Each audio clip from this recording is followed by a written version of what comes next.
is long-term success and consistency in your marketing and in the business. We are definitely going to be open to questions, so Q&A.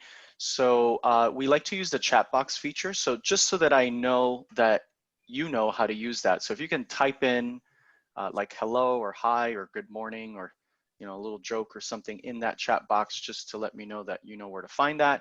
That's the tool that we're going to be using for Q&A and communication. And then in the end, I know some of you are already working with us. If you're not currently working with us, then we will have a special offer to help you get started with your marketing and take your marketing to the next level. So here are your presenters for today. I apologize. This is the best looking crew that we could get for you today. So it's not about looks, it's about brains. Well, at least for Alan it is. Gretchen's making a funny face like, I can't believe he just said that. Yeah, so I'm Juan Ortega and Alan will be taking the second half of the presentation. So a little bit about me. Grew up in Orlando, Florida. For the most part, I spent the first 20 years of my career in hospitality at all different types of hotels, starting from like a 2-star hotel, and I ended up at a 5-star, 5-diamond, and started out like front desk and ended up director of marketing and sales for the Ritz-Carlton. So had a good run, very successful career. My last position, the last 15 years in that industry was as the sales and marketing director. So I was the guy responsible for all the sales efforts, all the marketing efforts, ran teams of 30 people. And if you can imagine, it sounds fun, and it was very challenging, but right around 2012, I had an early midlife crisis and decided, okay, 20 years, I paid my dues, I got to get the heck out of corporate, and wanted to do something on my own, and was looking kind of around for a couple years probably. And, I was always an avid reader of personal development and business books. And, this book here, if you haven't read it, jot it down. It's a great book. I think that whether you're a business owner or you work for a business, you're a business professional, I think it's a great book. It's called The E-Myth Revisited, or The E-Myth, and it's by Michael Gerber. And the reason that I say that this book changed my life is because in the book, he called himself a business coach, and I had never heard that term. Business coach, what the heck is that? So I thought it was really cool that he basically took all this knowledge that he got from corporate and spent the second half of his life helping small businesses prosper, grow. And I thought, man, that's cool. One day I want to do that. And interestingly enough, I shortly after that came across the Action Coach franchise, which I purchased later in 2012. And since then, I've moved up the ranks with Action Coach. I'm ranked in the top 50 coaches in the world. And 2 years ago, I partnered with Alan and we launched Smarty Pantz Marketing. And I'm going to tell you in a minute why we did that. So why did we launch Smarty Pantz Marketing? Why did I get involved with that? It's basically because as a business coach, what I realized is that all business owners, including myself, I'm going to throw myself out there, including myself, we all had the same challenges. We all knew we needed to do marketing, but we had a lack of time, lack of knowledge or skills, lack of patience. That's a big one for me. Lack of desire to learn some stuff. And what I realized is I needed to coach my clients. Like I could only coach them so far. And at one point or another, I said, guys, you need to delegate. You need to find a company to do this for you because you're a doctor, you're a lawyer, you're an engineer. You shouldn't be like fiddling around trying to get followers, likes, and all that sort of stuff. So basically I saw a huge opportunity in the market, and all the other agencies that were out there, they were either low cost, which meant it didn't work, or for the ones that did work, like it was bloody expensive and no one could hire these agencies. So my commitment was to build an agency that was going to be affordable, it was going to be effective, and it was going to help all business owners grow. So definitely saw that opportunity. I met Alan about 2.5, almost 3 years ago now, and we put the whole thing together, and the rest is history. So, what makes us different and unique as a marketing agency is that for the most part, most companies just want to sell you stuff like random pieces to a puzzle. Like, if you want a website, they'll build your website. And then you go to another agency and, you need email, they'll do email for you. And you have all of these like pieces to a puzzle. but they don't connect. There's no underlying strategy to them. And so, what we committed to doing, and what we feel as though is different with our agency, is that we help you develop a mission, a blueprint, like a game plan, to like tie all those pieces together, make them seamless so that you have the best possible online presence so that you can grow your business and make more money, right? That's the whole point. So let's dive into it. So what is marketing? And I think my first message to everyone today is to realize that everything is marketing. So the way that you answer your phone, just something as simple as that, that is marketing. Obviously your website, your email signature tagline, okay, your logos, your colors. So the things that are obviously marketing, and even some of the things that are not, like I know several of you have offices where your clients go and visit. So your waiting room in your office, right? That's marketing, right? So I want you to kind of take a fresh look at everything that is your business, everything that a customer or a prospect sees, and just ask yourself, are we sending the right message, right? Is this part of our overall branding, or does this need to be updated in some way? So what is the purpose of marketing? And I think in the last couple of years, marketing has taken on different looks and feels and purposes, but remember this, that ultimately the purpose of marketing is to elicit a response. In other words, to get a reaction, to get someone to take action on something, whether it's to call your business, visit your website, or at the very least, like something that you shared, or forward something that you shared on social media. The reason I put this slide in here is because I think sometimes people lose sight of this. And so you're doing a bunch of stuff. You're putting a lot of things out on social media. You're sending out emails. And it's almost like, well, we're putting a lot of stuff out there. We're spending a lot of time and money on marketing. And then I asked the question, like, well, what are you getting? And it's like, always like, I'm not sure what we're getting from this, right? So if you're not sure what you're getting, then you're missing the whole point of marketing, because the point of marketing is to get someone to do something. And so let's start with your mindset around marketing, because if you don't approach marketing the right way, if you don't have the right ideas or thoughts about marketing, then everything else is going to be much more difficult. So let me give you some example, and I'm not going to ask that you actually answer these questions, but just to yourself, right? I want you to see if you fall into any of these traps. Okay, so number one is, do you see marketing as a cost or as an investment? Okay, now if there's any accountants or bookkeepers on the presentation this morning, they're going to go, it's definitely a cost. Well, yeah, from an accounting perspective on your profit and loss, yes, it's a cost. But as a marketer, you need to look at marketing as an investment, right? Because if you're doing marketing the right way, it means that for every dollar you put in, you should be getting $3 or $4 back to you. So really, if you're putting $1 in and getting 3 out, is it a cost or is it an investment?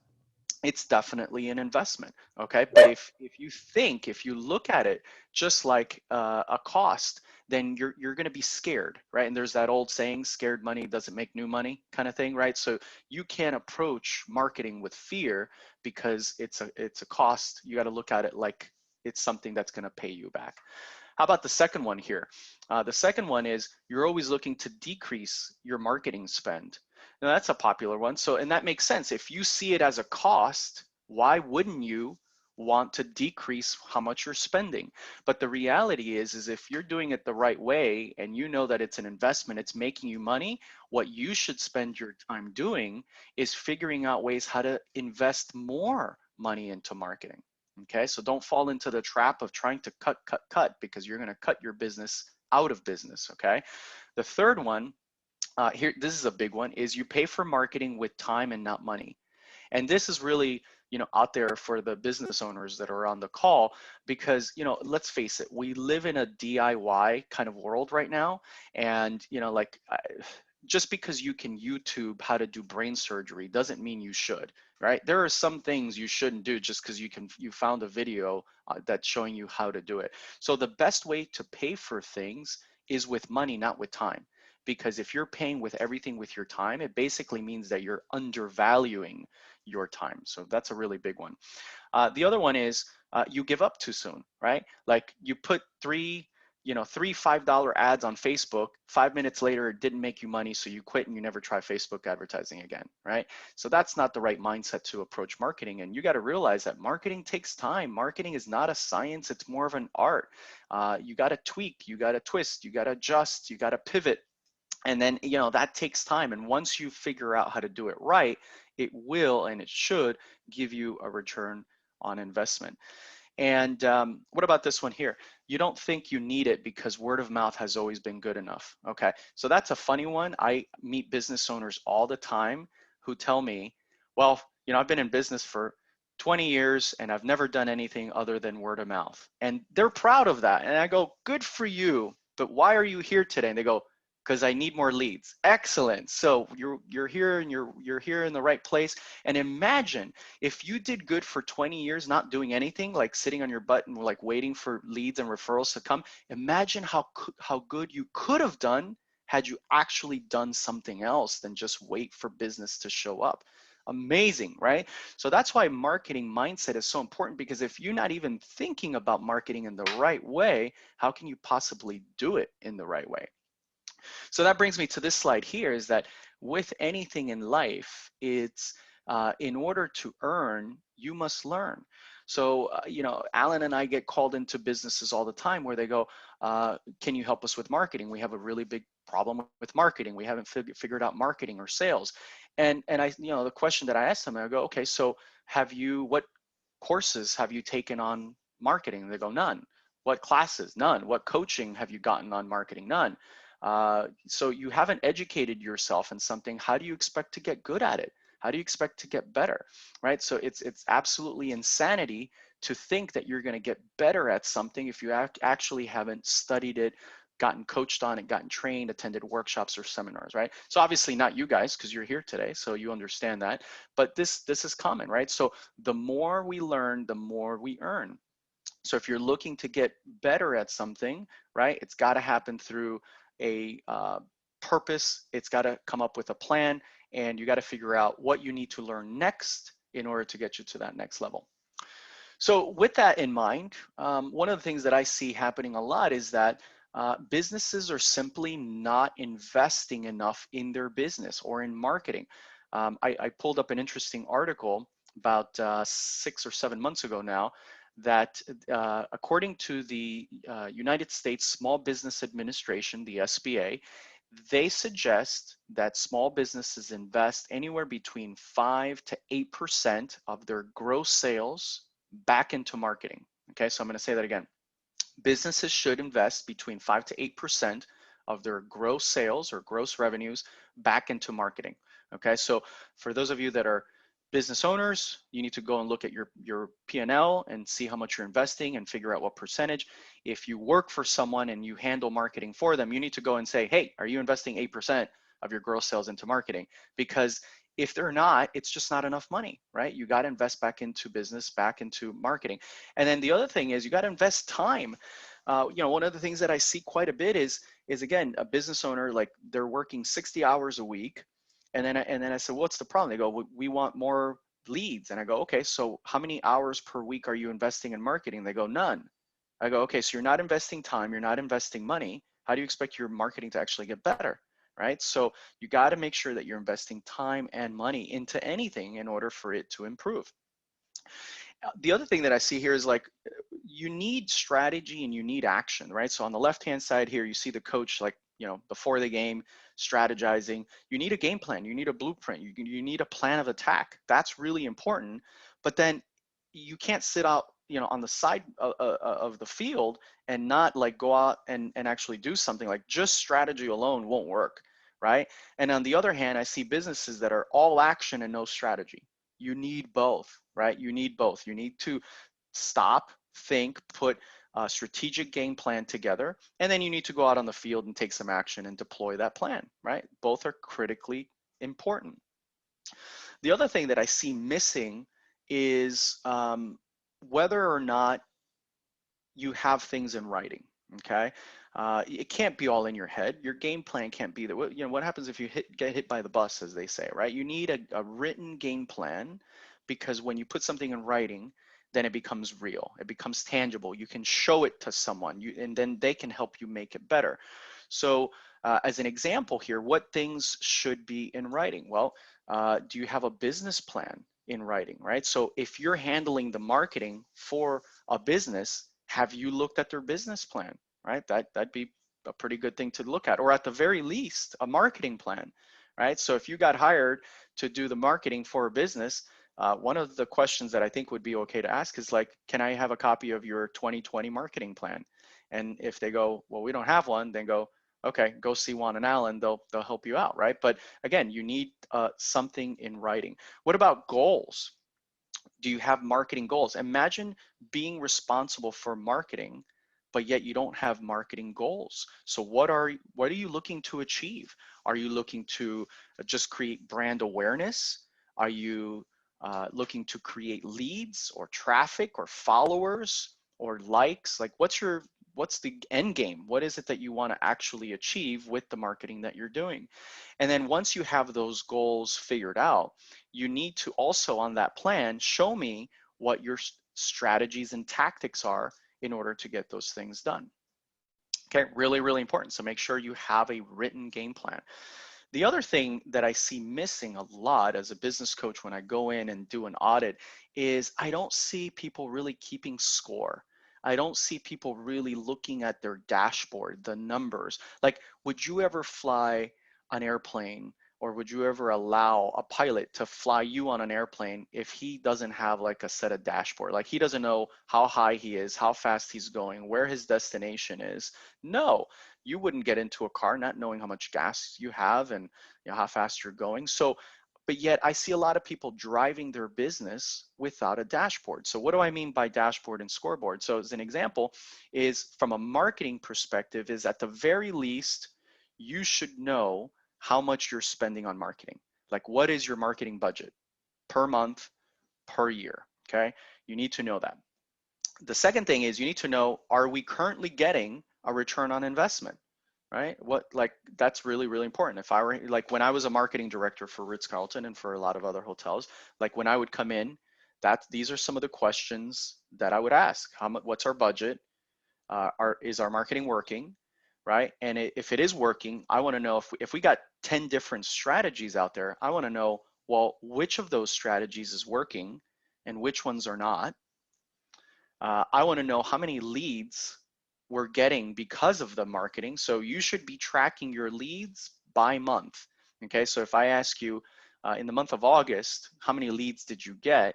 You should be able to spit out a number. And then if I follow up with and say, is that up or down versus the previous month? Or is that up or down versus last year? You should be able to answer that question as well. Because if the goal is to create new customers in the business, but you're not really tracking how many opportunities, how many leads are coming in each month, how do you know if your marketing is actually getting better or worse? So if you don't have that monthly metric, you don't know that. You also need to know what percentage of those leads you convert into paying customers, really important. Then, as we get a little bit more detailed here, you need to know what the cost per lead is, okay? Cost per lead, and then the last one here, customer acquisition cost. So if any of you, show of hands, anybody ever watch Shark Tank? Just raise your hand so I can see you. Shark Tank, yeah. So one of the questions that the sharks always ask is, what is your acquisition cost? And they always ask that, right? And sometimes the person knows, sometimes they don't. Acquisition cost basically means how much marketing do you need to spend in order to create a new customer? Every business needs to know that, right? So you need to know your cost per lead and your cost per acquisition. Really, really important. Why is that important? Well, it's because if you want 100 new customers, then you just multiply that times your acquisition cost and you created your marketing budget. All right, you should always be looking to decrease your acquisition cost, not decrease your marketing budget, but decrease your acquisition cost. Really, really important. And then the next one here is average customer value. So how much is a customer worth to you? So if you have a customer, if the average customer spends $50 with you per month and they stay on average as a customer for 2 years, you can easily do the math and figure out the value of a customer. So if you determine that the value of a customer is actually $500, would it be okay to have a $25 acquisition cost? Absolutely it would. See, if you know those numbers, then you're going to get a lot more comfortable with investing in marketing. But if you don't know what a customer is actually worth to you, then you're going to be a lot more shy about investing because you don't understand the true value of a customer. Really, really important. Okay. So the other thing that I see really missing when it comes to marketing in small businesses is we just don't do enough research. Like we open up the business and then like hope for the best, right? Like hope is not a marketing strategy, by the way, guys, right? So you need to do your research, and with research comes confidence. With research comes easier decisions and clarity, okay? So what do you need to research? Well, you need to research your prospects. You know, the people that could potentially be your customer. You need to do your research on them. How well do you know them? The demographics, the psychographics, where do they live? What do they like? Where do they shop? What do they read? What do they eat for breakfast? I mean, really, the more you know about your prospects, the more effective your marketing is going to be. Once they become customers, then you need to also do research on your customers and find out how often do they come back, what do they buy, what do they not buy, what sort of things are they looking to buy that I don't offer. Okay, so do a lot of research around your customers. Here's a big one, is know your competitors, right? Do you think that executives from McDonald's always, you know, go hang out at Burger King and see what they're doing? Absolutely, right? But one of the things that I hear from small business owners is, I've never walked into my competitor's place of business, or I've never called their business. I'm like, you should be registered to receive their newsletter. Like you should put on like a wig and you know, a mask and walk in and under, you know, disguise and do some like serious secret shopping. How else are you going to beat them if you don't know them, right? So know your competitors. And then lastly, know yourself. Know what your business is about. Know what you're good at. Know what you're not good at. And make sure that the marketing that you do is playing on your strengths. Playing on your strengths and playing on the thing that makes you unique and different from your competitors. So realize that when it comes to marketing, you don't need just one marketing plan for one type of person. You actually need one marketing plan with several smaller marketing plans within it. Like what I mean by that is most people create a marketing plan just for their suspects and prospects. But what I'm saying here is once someone becomes a customer and they're a shopper, you need a game plan, a marketing plan on how to keep that person shopping. Then how do you know, what's your plan to getting your shoppers to become customers, meaning people that shop more often and spend more? Then someone who's a member is somebody who is like, you know, a member is somebody who, like, you have their email address and they're buying from you often. They're like leaving you a testimonial, like they're good repeat customers. What's your plan to get them to the advocate level?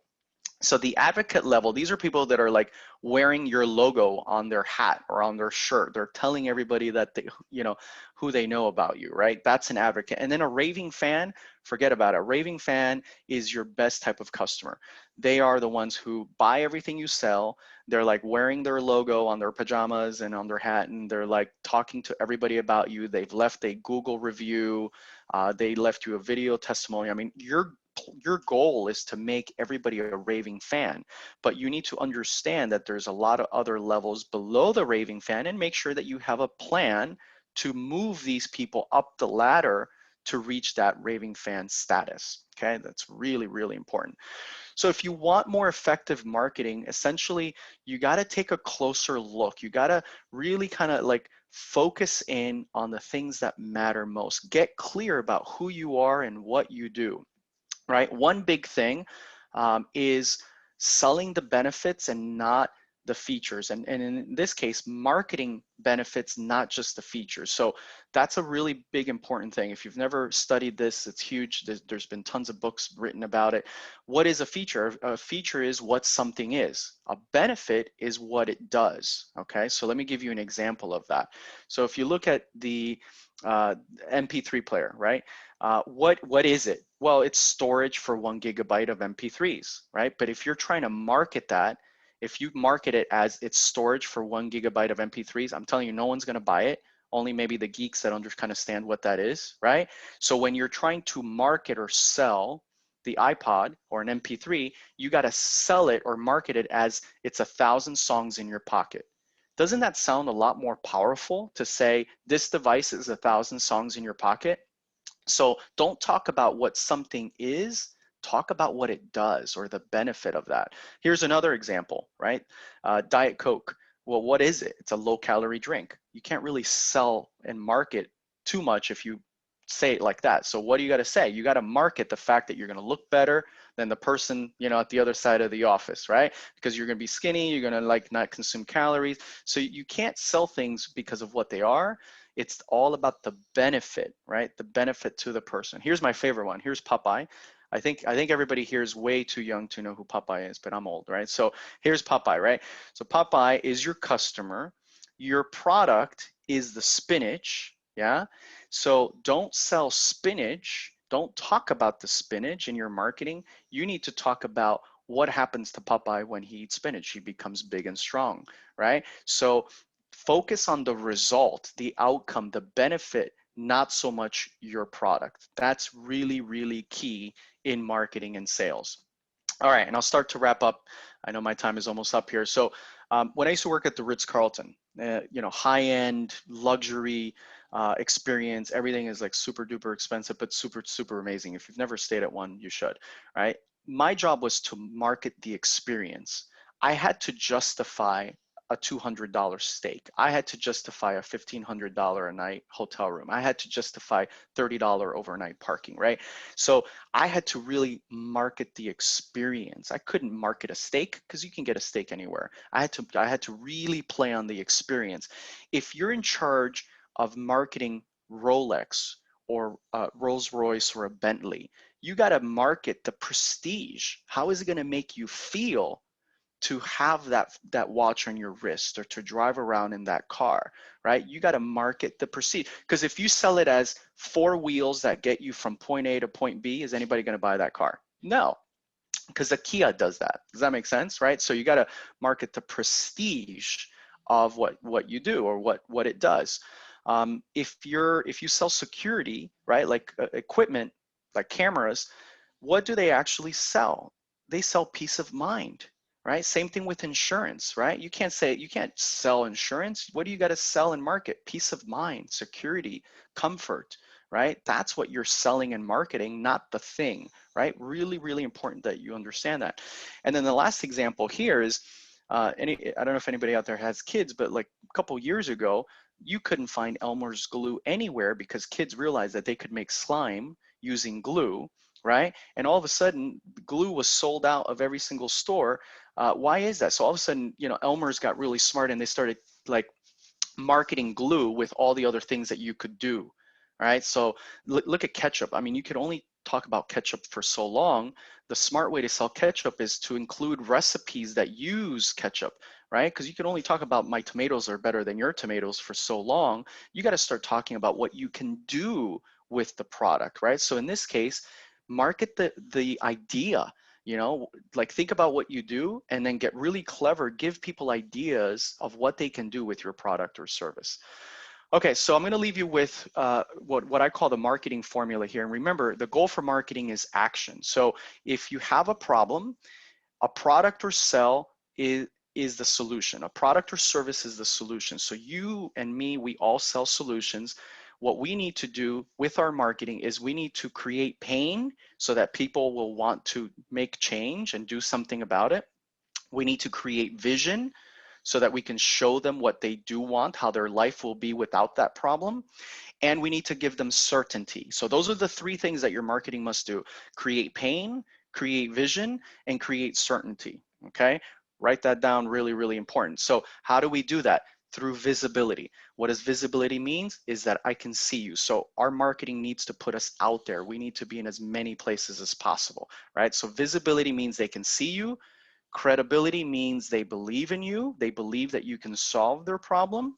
Reliability means that they're going to trust you, right? Because you're now working with them, really, really important. And then finally, simplicity, which means you need to make it effortless for people to do business with you. So if you're looking to take your marketing to that next level, it's this marketing formula. This is what you want to do here. All right, Alan, I'm going to skip this one here just for purposes of time. I went over.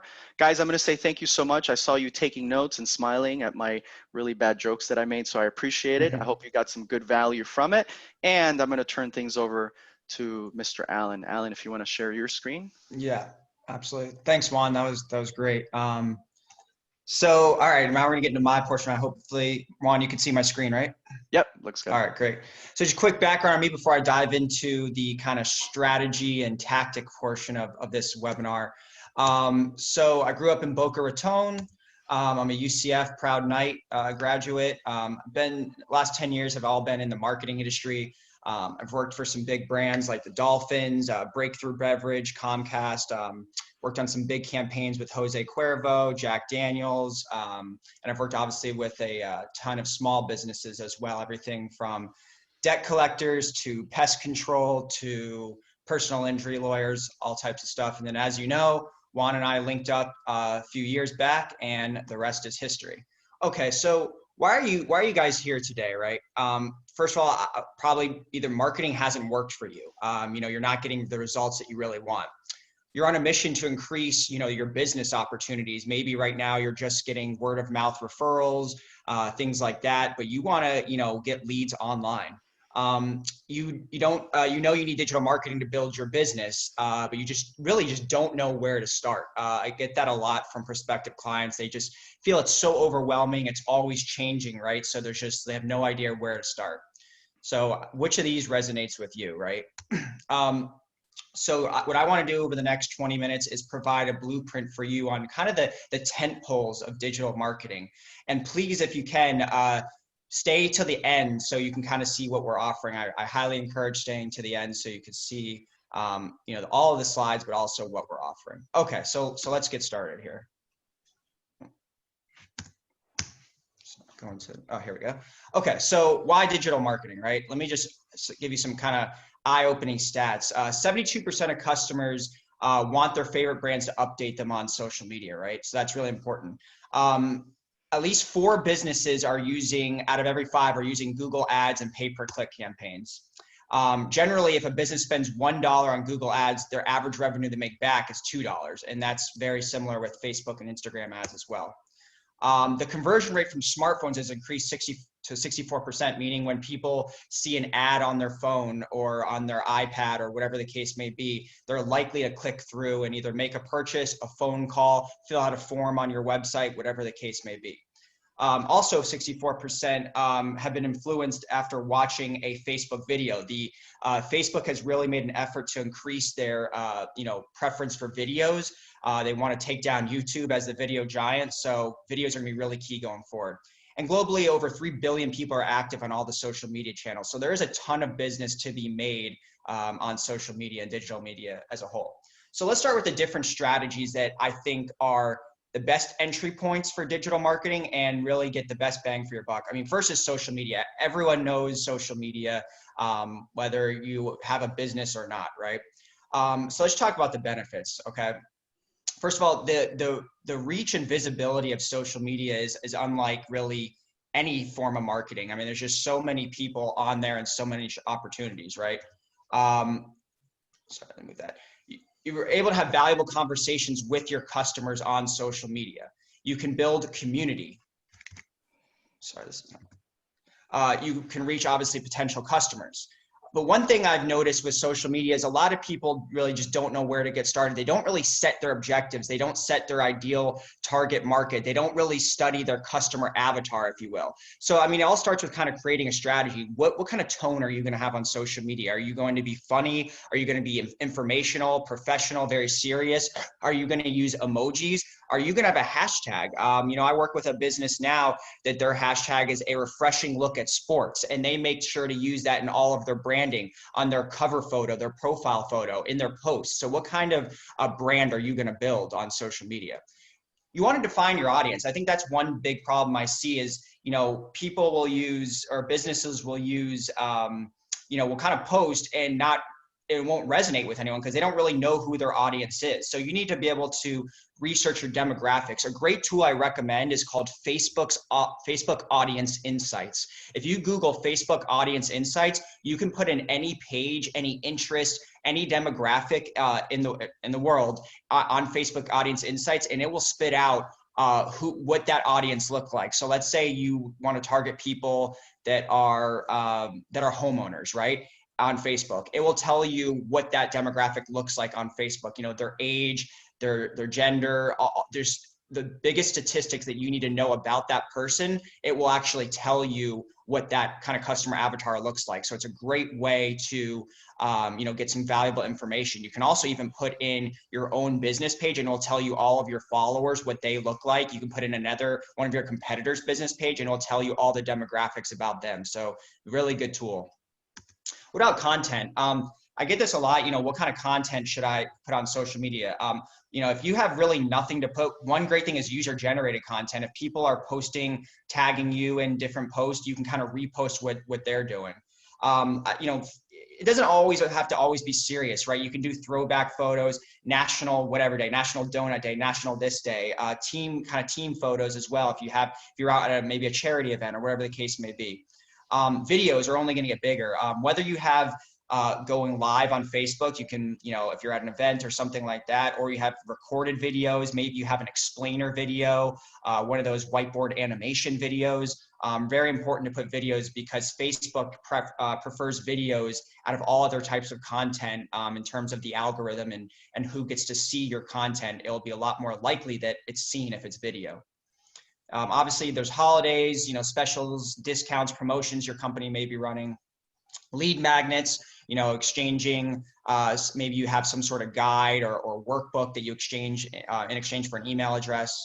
Quite simply, if you just don't know what to post, what are your clients asking you the most of? What is the questions that you get most frequently? And just answer those, whether that's in a video or it's just in a text post or whatever, or a photo, whatever the case may be. You just answer those questions. And if you don't know what your people are asking about your industry, you can use a website called answerthepublic.com, and you can put in any keyword. So you could put in public adjuster, lawyer, whatever the case may be, and it will tell you the most common questions around that subject material, the who, the what, the where, the when, and the why. So use that as inspiration to answer questions. If you see there's a very common question that people are asking, go ahead and use it as a way to answer it, whether it's in a video or maybe you make a little infographic about it. Great piece of content that you can use on social media. And finally, you could obviously post any articles or blogs that you have on your website or you're going to create. Sometimes you may create an article on LinkedIn. You can go ahead and share that on Facebook, Twitter, etc. Fun facts, infographics, those are always great things as well. And then finally, a great way to save time right now, if, I get a lot of people are overwhelmed with all the social media and you don't want to do it daily, you can schedule your post. So Facebook has its own scheduling tool if you want to, schedule it directly from Facebook, but you can also use Hootsuite. It's free up to 3 accounts, and you can schedule your Facebook, Twitter, Instagram, all of your platforms post right there on Hootsuite. So I highly recommend Hootsuite.com, free for the first 3 accounts. So how are you using your social media now? Just type in the chat box. Are you using it to just, build a community? Are you using it to get leads, or are you not using it all maybe? Okay. So those are all great, entry point social media tactics. But what's really going to get big in 2021 are the following kind of three things. First of all is Instagram stories and even Facebook stories. Instagram stories, if you don't know, is that when you log into Instagram, at the very, very top, it's those little circles that are kind of glowing in orange, and they're pieces of content that last 24 hours and then they disappear. Well, about a third of all Instagram stories right now that are seen by people on Instagram are from businesses. So that shows that, they're really big for businesses. It's not just your personal friends that you're seeing. Businesses are showing up quite frequently with Instagram stories, and about 500 million people access Instagram stories on a daily basis right now. Secondly is video. Facebook is going to be huge with video in 2021. 100 million hours of video are watched every day on Facebook alone. And there's a difference between sharing a link to a video and actually you can embed your video on Facebook. I recommend, instead of sharing a link that will take them to YouTube, you can directly upload your video into Facebook, and that is shown to increase your reach and your engagement tenfold when you do that. So it's going to be very important to start, doing videos on Facebook. And then groups are only going to get bigger in 2021. I love groups because it's really a direct access line to a potential customer. Businesses cannot post in groups. Businesses cannot reach out to a personal profile on Facebook. But when you're in a group, acting as yourself, as Alan Levin, as Juan Ortega, you can be a great resource for people, whether it's a private or public group. You can answer questions that you see. You can, you don't want to use it necessarily to be salesy, but you can really create a rapport with potential customers inside of a group. And what I love about a group compared to just posting out on your page is the organic reach is like 30 times higher than a normal post. Let's say you put a post out on your normal, Facebook page. You might only get 1 to 10% of the people that actually see that, where in a group, it's almost 100% engagement in a group. They are going to see your post. Facebook doesn't hide any group post or have an algorithm to, lower the preference of your post. So I highly recommend getting involved with groups that have to do with your industry. All right, so what about paid social advertising? Like I just said, the organic reach of your social media posts is down, and that's because these platforms like Facebook and Instagram have become kind of a pay-to-play platform. Your organic reach is only about 1 to 10%. So meaning if you have 1,000 fans on your Facebook page, there's a good chance maybe at most only 100 people see any content you put out there. And that's why ads exist. So let me know in the chat, have you ever invested in any Facebook ads and have you seen an ROI?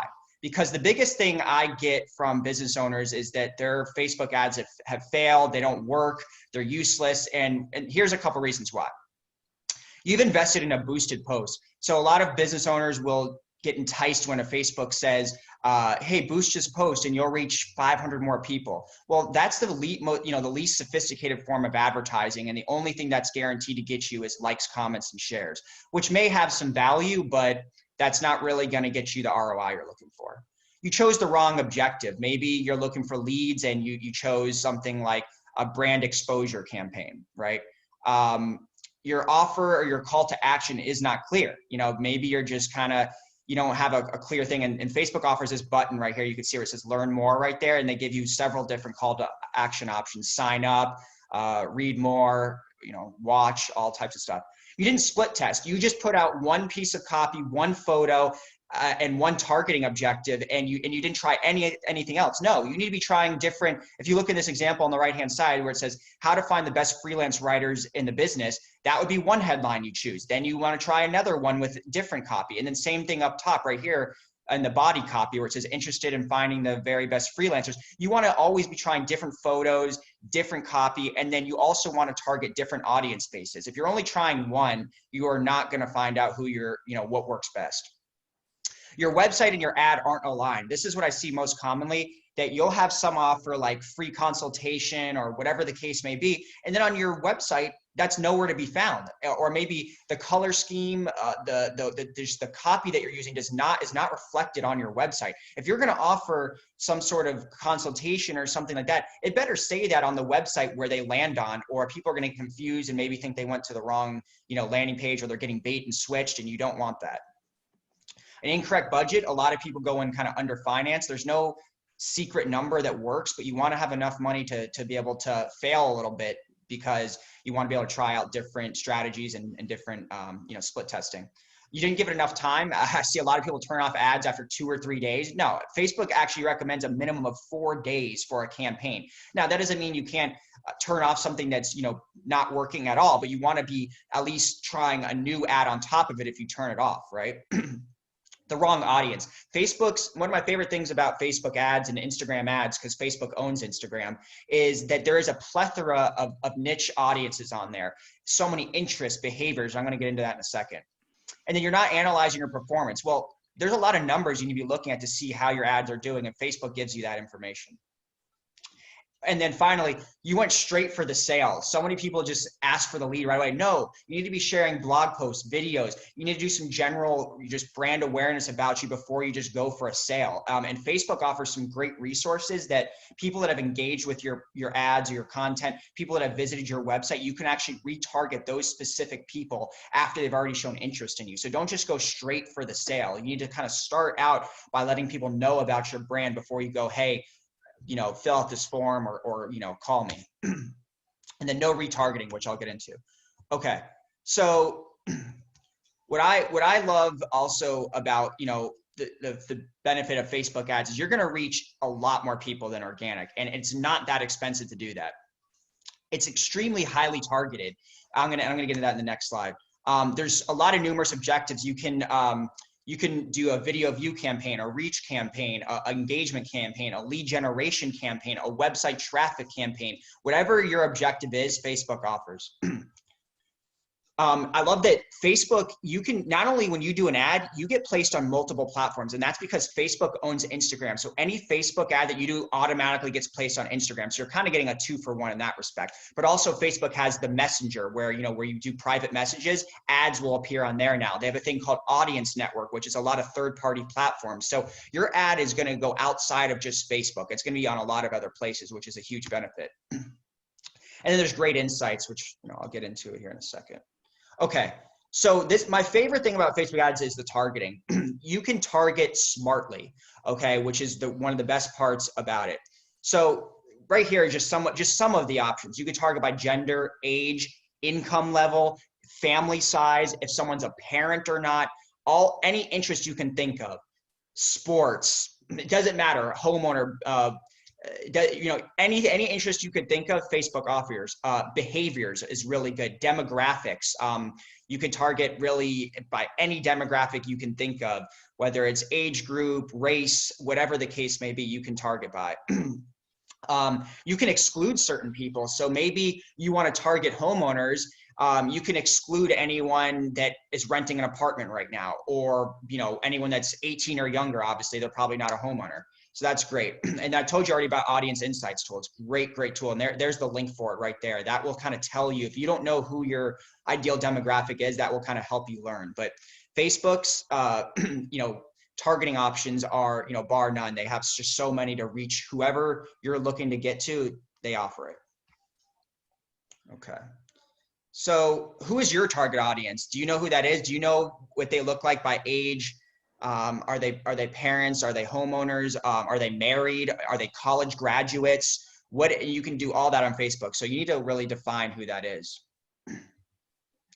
And then lastly, the last thing about Facebook advertisement is retargeting. So I'm sure, has anyone ever, let's say you've searched for a shoe or a purse or a wallet on Amazon or wherever, and all of a sudden you don't buy it, right? And then all of a sudden that kind of follows you. It follows you in your email. You all of a sudden start seeing Facebook ads about it. And you're like, wait, how did they know? Well, that's because there's a tool called retargeting, which is a great thing that Facebook offers. You can actually put, there's a thing called a pixel code. Your web developer can install that on your website in 5 minutes. It's very simple.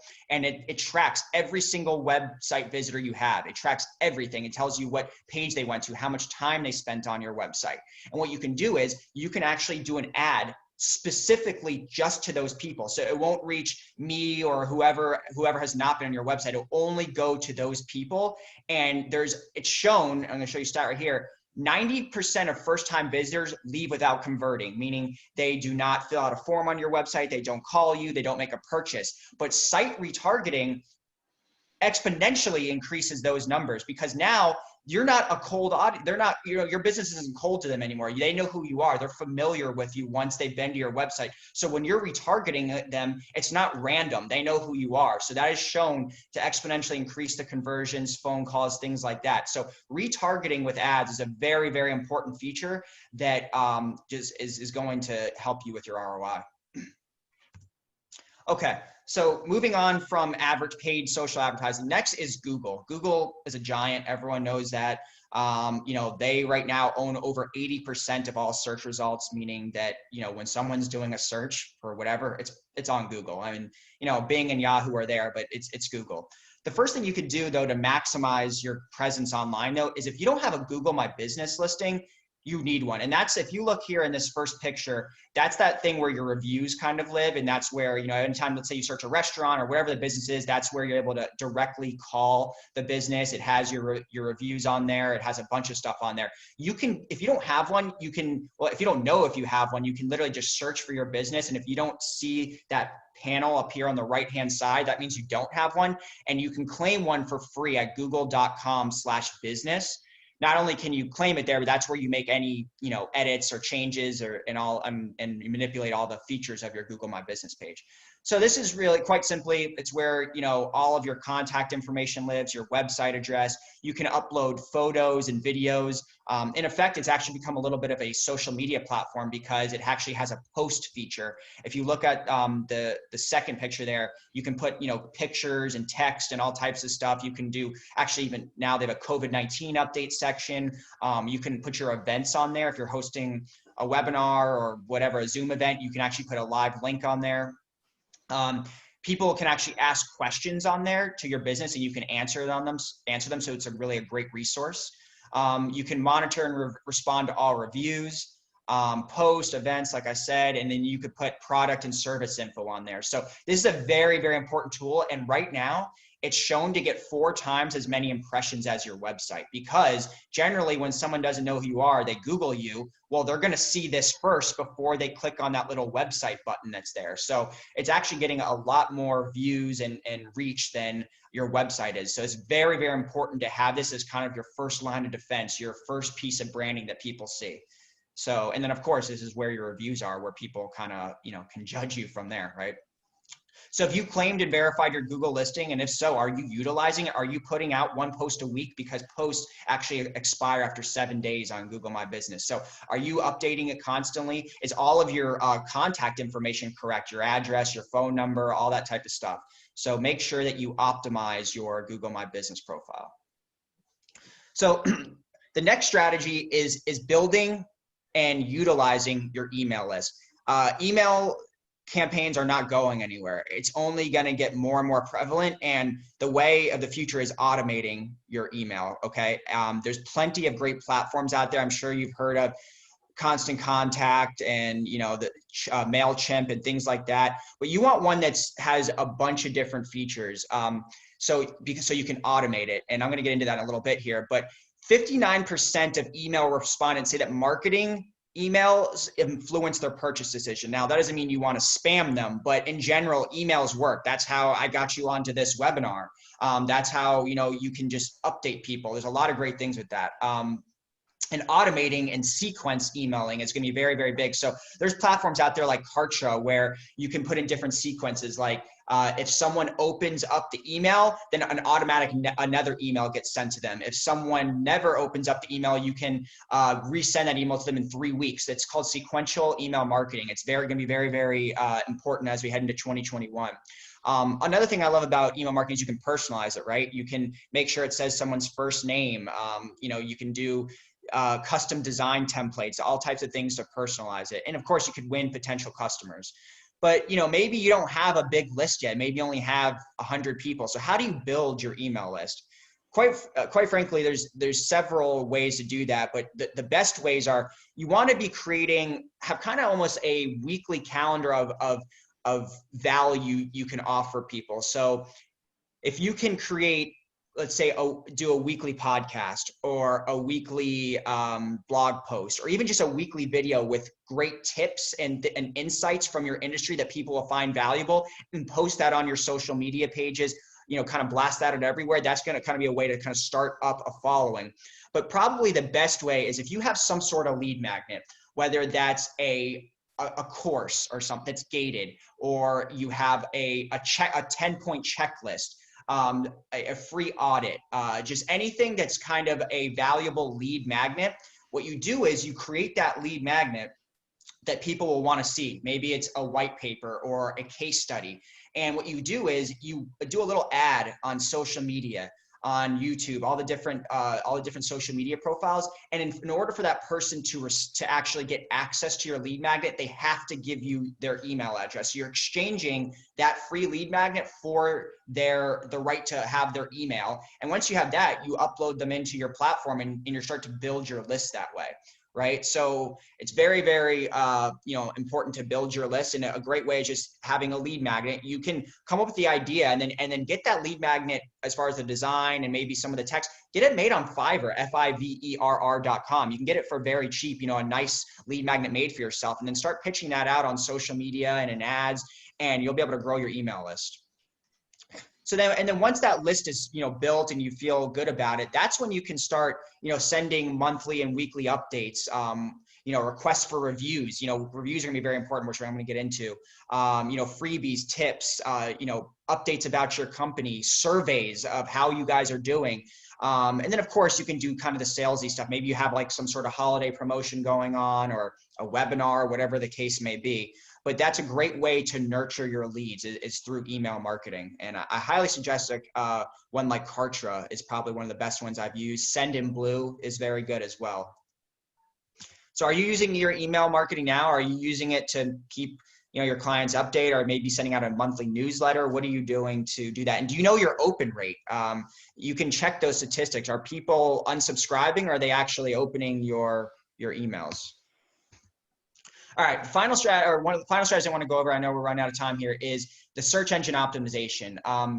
If you don't know what SEO is, it's basically your website.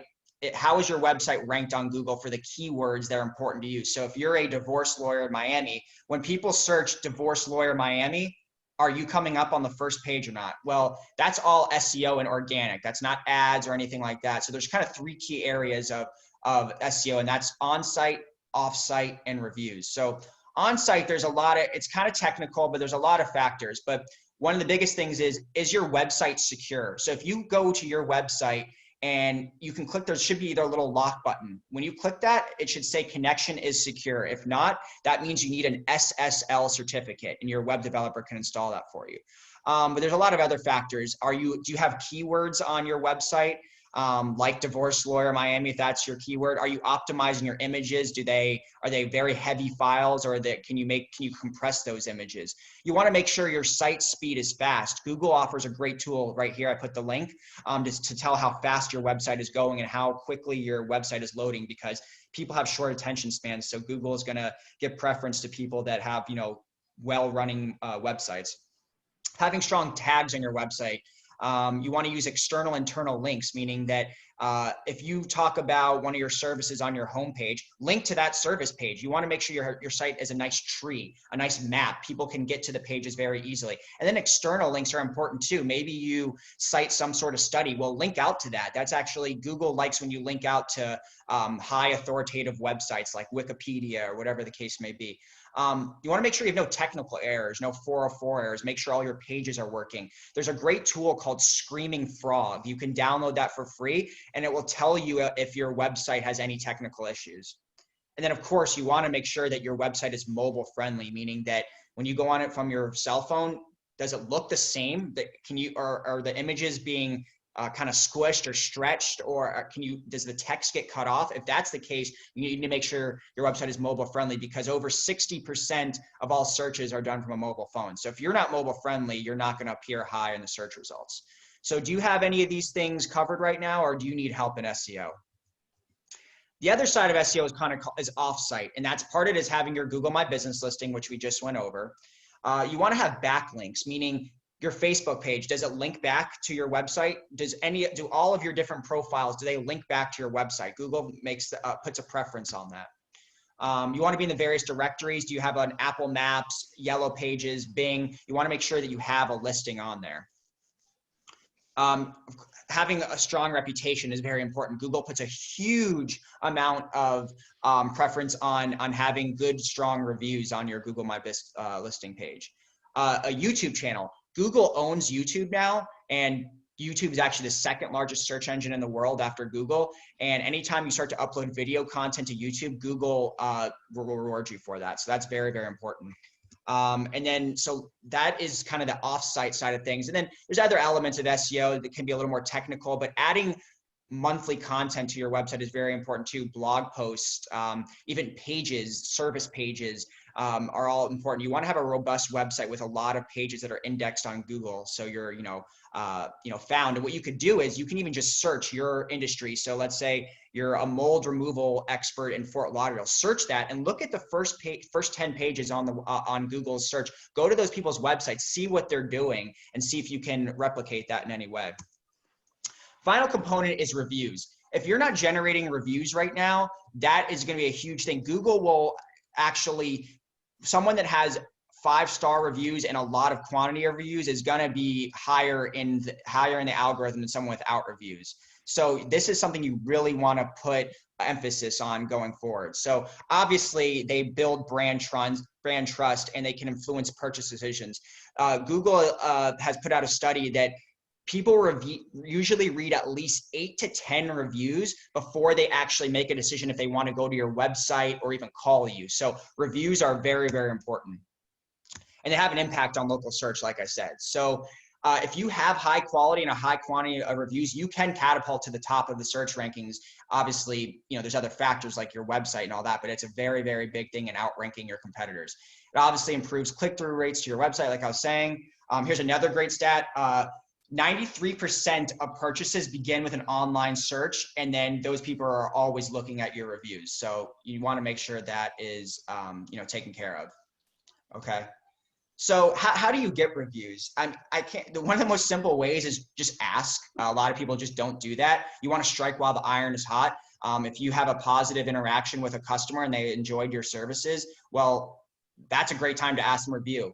And you want to make it very, very simple. And email has actually shown to be the best way to get reviews. So you can actually take the link of your Google My Business page, and you can just send that link to people and ask them to give you a review. And that's probably the easiest and best way. But if you're going to do a whole kind of review campaign, you want to split test different email subject lines and copy when you're requesting a review. There's a lot of proven headlines that have shown to increase the conversion of actually people opening that email and leaving a review. And we actually have a guidebook on that. The biggest thing is making it easy. Give people the link. So all they got to do is click that link, leave their review, and boom, they're done. Should make it easy. You should respond to every single review you get. Not only does that help with keywords, but you want to show that you're actively responding to reviews, positive or negative. Google does reward you when you respond to reviews. And then keep it timely. What I found is someone will tell me like, I have 95-star reviews. Well, the last review you got was 5 years ago. So people are not going to trust just because you have all 5 stars. If it was not 5 years ago, you need to continue to get reviews. Most people will only look at reviews within the past 14 days. So very, very important to keep them timely. And then share your Google reviews. I put them on our website. I put them on your website. Leave them everywhere. Put them on a little signage in your office. If you have a brick and mortar place, you want to do that. You can put them in case studies. You can put them on your webinars, wherever the case may be. You want to share those Google reviews. I'll leave you this. A business with 5 reviews, just 5 reviews, is 270% more likely to create a sale than a company with 0 reviews. Reviews are a massive part of digital marketing now. Okay. So with that, I'd like to open it up into questions before we get into our special offer. So if you can stay on another 5 minutes so we can show you that'd be great. But let's start with any questions. Any questions we would be happy to answer. Juan, did you see any in the chat? I was skimming through. I think it was just mainly people kind of responding to the questions that you had throughout. Sure. David's saying that he's got to jump on another call here. I know we went a little bit over. So why don't we do this? Why don't we go through, why don't you finish off with the offer, and then that way everybody who's on can kind of hear it. And then if there's any Q&A after that, we'll take it. Sure. Okay. So as a reward of you staying on this webinar with us, we're going to offer you a social media campaign kind of one-time deal. So we have a great program where we will put out 12 posts on your Facebook and Instagram page, and then we'll run some ads around 4 of those posts. Normally we charge for this $5.99, but for the first month, we're gonna basically wipe out 50% of that. So you're gonna save $300 on this really effective kind of social media campaign that we do, where we put out post on your stories on both Instagram and Facebook on your wall. And then we also do a targeted advertising campaign to your ideal target market, which we'll go over with you on a strategy call if you end up signing up. We'll do this for you, which helps increase your reach, your brand awareness, your lead generation, all that stuff. So this offer, you're going to save $300 in the first month. And all you have to do to kind of reserve getting this offer is sign up for a 15-minute consultation with us. So let me go to the next page here. I'm going to give you my link, but if you do also sign up for this, I'm going to give you 3 bonuses. I'm going to give you a free Facebook lead generation guide, just so you have that if you want to distribute that to your team, even though we'll be doing the leads for you, but we'll have a guide for you.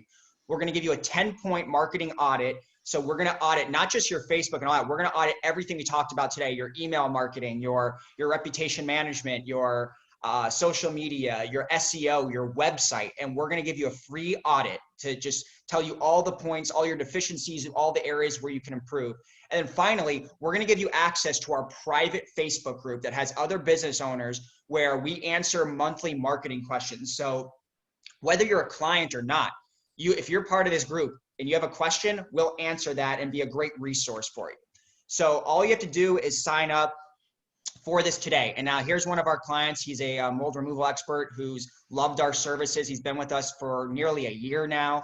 We've gotten him great results with our SEO and our Facebook ads. So if you want to claim this offer, all you have to do is click this link right here. Let me put it in the chat as well. Oops, sorry. Let me go back here. Okay, so I'm going to put this in the chat right here. Oops. I just put it in the chat. If you click that, you could sign up for any open dates that align with your schedule. That will be the way that you'll basically reserve that offer. Let me go back to it. If you want this offer right here for half off in the first month, just sign up with that link and that will reserve it. So even if you don't end up becoming a client, that will at least reserve that you can get that offer until we have that meeting and kind of discuss it. Otherwise, that offer will go away. So I'd recommend, if you're even just considering it, sign up for that consultation with us, and we'll give you that audit plus those kind of bonuses that we talked about. And then we can discuss, how you can improve your marketing and see if we're a fit for each other. So with that, Juan, do you have anything to add to that, or want to answer any questions? No, I think it was good. Their brains are probably throbbing, with information. So just want to know what everybody else got out of it. So if you got some good stuff, just drop in one final thing in the chat box and or give us a thumbs up or something like that. But I thought it was good. The other thing too is that link that Alan shared.